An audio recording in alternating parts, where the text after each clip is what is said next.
Hey guys, it's Alyssa with WTI, and if you're trying to drink more water but need a little bit more encouragement, check out this water bottle. Sometimes we fill up water bottles with the best of intentions and just forget about it. And I really like that this one is see-through so you can see exactly what your progress is for the day.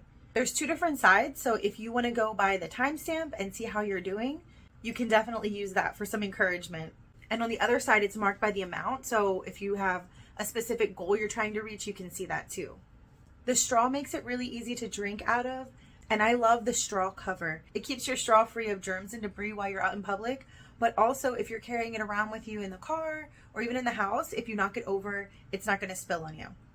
And this button makes the cap really easy to pop open. I got this one for my mama, and she finds it really easy to use. There's two ways to carry it. So it has the wristlet.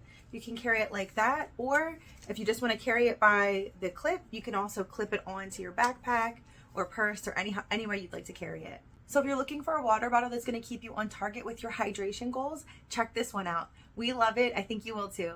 And that's my point of view.